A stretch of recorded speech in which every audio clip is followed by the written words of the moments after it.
All right, so today we are going to do a first look at one of these new backpacks. This backpack was sent to me so I could make this review for you. So first we're just going to look at it out of the box without anything in it so you can see where all the pockets are. Then we're going to fill it up so you can see the capacity, and I'll talk about some of the features. Here at the front you'll see that there's just a little zipper pouch here on top. Big enough for change, probably your phone. We'll test that out. And then you've got your snap pockets here for your top flap. So main compartment is going to be double protected because you have a flap that goes over it, and then of course it's covered with the big zipper. So when you unzip it, you see that inside you've got just one big main compartment, and then you have a lap tap section with Velcro so that you can put something over the top. I actually hate these Velcro things. I have this on other backpacks that I use. I find that I never use them, so they get in the way, so I fold them in, but then they get caught. So I wish they didn't have those. I know that some people love them. I just don't. There is a good amount of padding here for your laptop.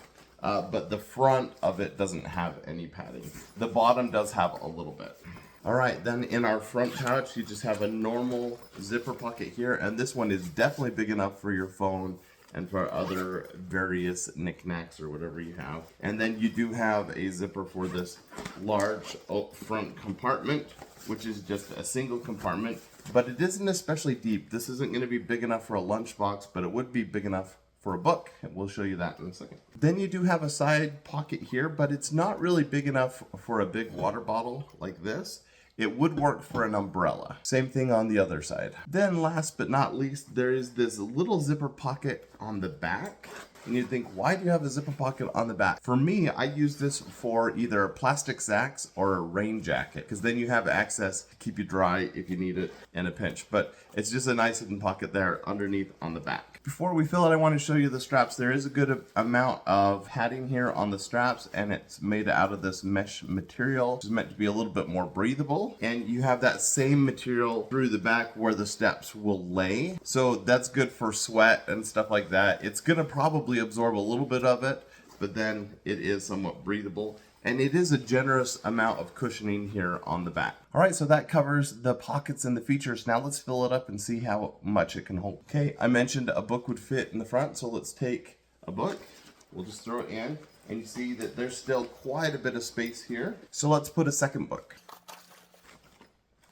With two big sized books, it's pretty tight in there, but still a little wiggle room. We could fit a notebook in there. All right, so will our phone fit in the top little pocket? Let's see. Nope. But you can fit change or chewing gum or something like that. So that's what you're gonna do with the top pocket. All right, so let's start with a Chromebook here. This is just an 11-inch, and you see that it has a lot of extra space. A 13-inch would fit comfortably in here. A 15-inch is a little tight, and I tried a 17-inch, and I could squeeze it, but I wouldn't go 17-inch on this. So 15 max, but 11 or 13 is ideal. Then we have this big compartment. Let's put some notebooks in it. So we'll start with the binder, and that easily fits. Then we'll throw in a couple textbooks. And you see, we still have quite a bit of space in there. That's about as much as I'm gonna put in my backpack. So with 2 books, 2 textbooks, a notebook, a binder, and a Chromebook, this is how full it is. We can strap it up here in front. So we've got that strap. And then of course we can pull these tight if we want. It's comfortable, looks good. I like the simple design on it. It's pretty functional. It fits most things, but not everything perfectly. It's a pretty nice backpack. Check it out.